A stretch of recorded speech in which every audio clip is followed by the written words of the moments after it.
Hello everyone and welcome back to my 2003 Ford Transit van conversion series. My name is Sarah Daly, and as you can see here today I have been working on and building the wonderful bed base for my van, which is super duper exciting because it really means this van build is actually happening now that the furniture pieces are going in. So this week in part 14 I show you how I was able to build the entire bed base, and the total cost was €18. So all of the wood pieces are upcycled and gifted to me from my sister Grania, wonderful Grania Daly, and the only thing that I actually had to buy were the joist hangers, which are the metal pieces that the joists sit into and fasten to the battens in the wall. Okay, let's get going, guys. So folks, back at the van, and today is an exciting day, and I'll tell you why. So the floor is finished. I've done all the laminate flooring, and now I can start on building the furniture that's going to go into the van. Did you say furniture? Yeah, you say furniture. I'm going to see and look into how I am putting the bed into the van. I have some ideas, and I'm excited about that because, well, I don't know if they're going to work. But you know me, guys. Well, if you've been watching my videos, you know me. A bit of experimentation doesn't faze me. So experimentation, trying different things, seeing if this works, this doesn't work. That's something that I'm okay with. So I'm going to, oh hello sweetheart, look who I just saw as I'm chatting away to myself and the camera. Little friend is up there. Hello darling. Hello. Yeah? I know you were minding your own business and then I came in here. Sorry. I hope you have a lovely day. Okay, so she's still up there. They're my brother's farm cats. They're feral. I mean, they're part feral. You'll never get to touch them though. They don't let you touch them. But they're just so cute. Poor cats. Maybe they don't realise how much we want to touch them because they're just so soft and furry and gorgeous. But yeah. Okay. Back to van building. I seem to have a lot of like animal moments in these videos, which is cool. That's cool. So today I am looking at seeing if this 2x4 is something that I can put in using a joist. Hello, you're very chatty. You are very chatty. How are you? Are you trying to catch the birds? There's some birds' nests in here. Yeah. Yeah. So yeah, my brother feeds them, but they also catch animals, like mice and whatever. Okay, so I'm getting very distracted. I'll show you what I'm hoping to use, and it may or it may not work. I might have to watch a few videos. You're so chatty. Oh my goodness. So for the floating bed, I was using 2x4 joists. In addition to the wooden joists, I was also using 2-inch metal joist hangers.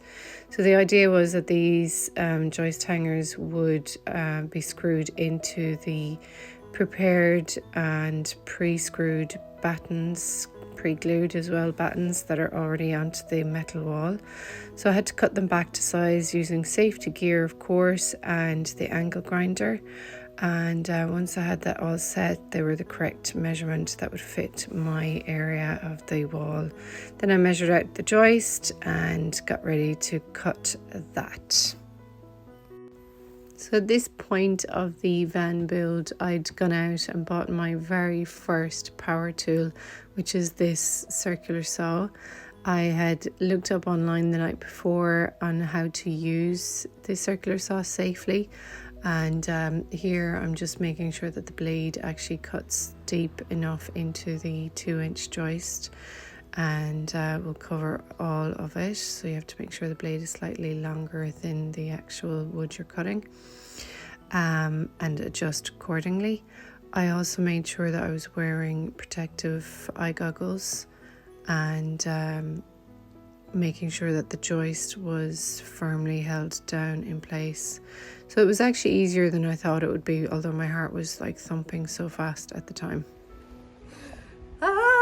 So they had said that the circular saw is extremely loud, and if you could have earmuffs, wear them to further protect your ears.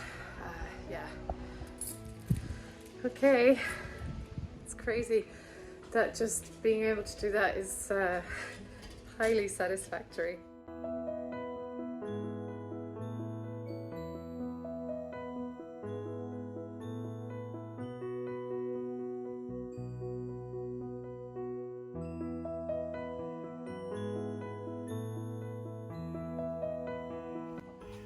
Okay, I've got my drill, electric screwdriver, screws, which I got for €5.40, size 4 1/4 inch.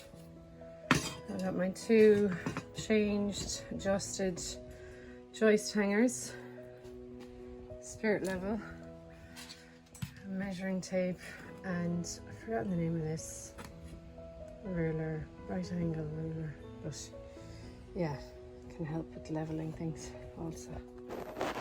As part of making sure that the joists were going to be level, I measured from the laminate floor up to the joist where the joist was sitting inside the joist hanger, and that way I knew that all of the joists were the correct distance from the floor up to where it would sit. There was no point in trying to measure from the top down or the sides across, because no part of the van wall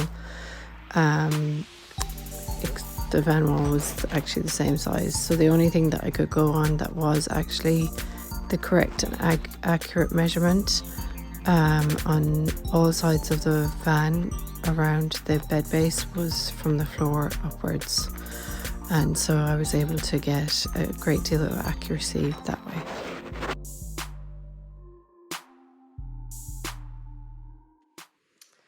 Hello everyone, so it's my second day working on the bed.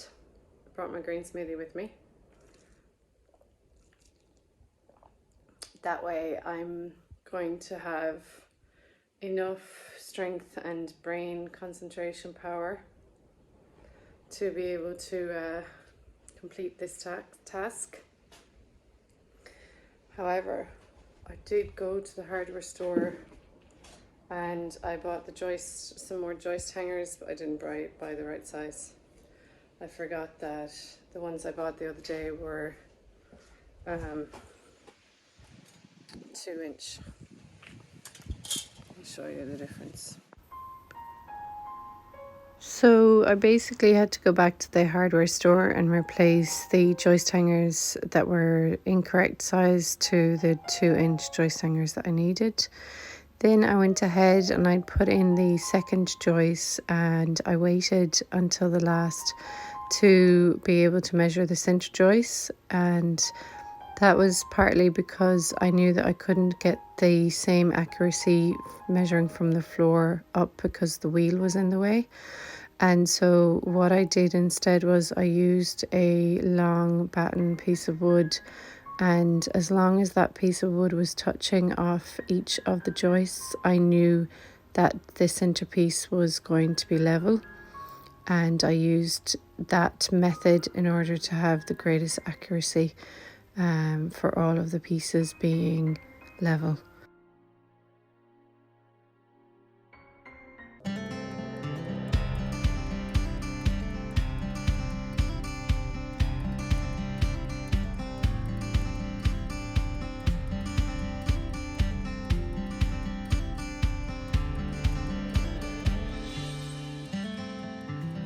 So So guys, the bed base building continues. I am upcycling this plywood. Yeah, I've been able to upcycle all of the pieces of wood. I got the metal joist hangers. Those I had to buy from the hardware store. But this is plywood from the hardware store of Grania Daly, my sister. So there are two large pieces. So yeah, I'm going to bring those into the stable there and work on cutting them to the correct size. Then I have to put holes in them so that there will be enough air circulation for the mattress so that there won't be any mold growing, and go from there. Okay, so I have marked out the lines so that this will become a proper rectangle.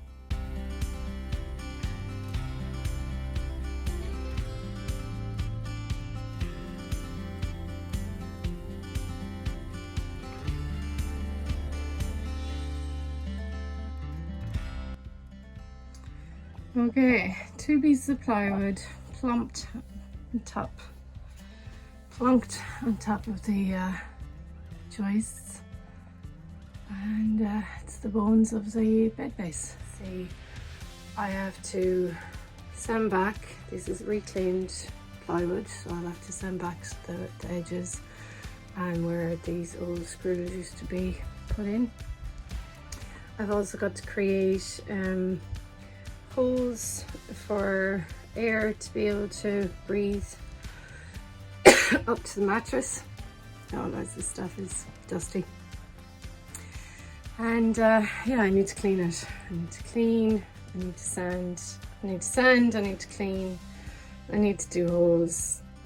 So yeah, but the shape works. There's plenty of air coming from underneath up to the mattress to prevent mold. In addition to the holes that I'll put in, and I need to tidy back all these edges. They're just a bit too sharp. The old head, you know, you gotta mind the head.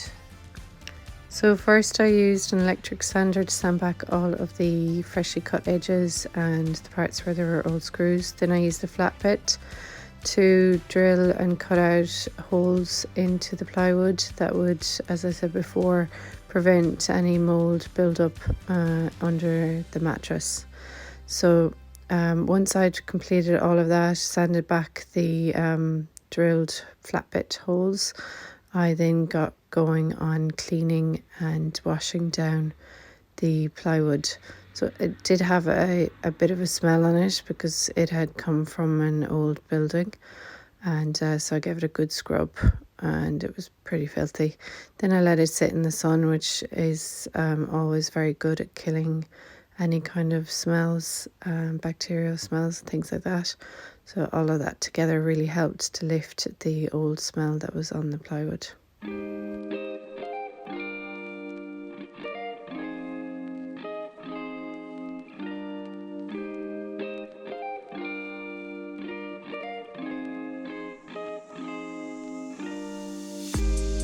Okay, I have the plywood on. So the head of the bed is at this end. I didn't want this line to be where, like, I'll sit mostly up there. I wanted it to be where, like, your bottom should be there. So it's under your legs. I don't really want to show you underneath because it's such a mess. I used the flat bit to create the holes that will allow for air to pass through, but look at what it did. Just kind of ripped off a load of the plywood pieces. And how many times am I going to lie down here and look underneath? Never. But yeah, these are things I'm learning. Like when you put the flat bit through, I think you need to have taped around the opposite side to hold the plywood, this like top kind of piece, the darker wood, hold it together. But I didn't do that and it just ripped off that top layer. So yeah, that's the bed.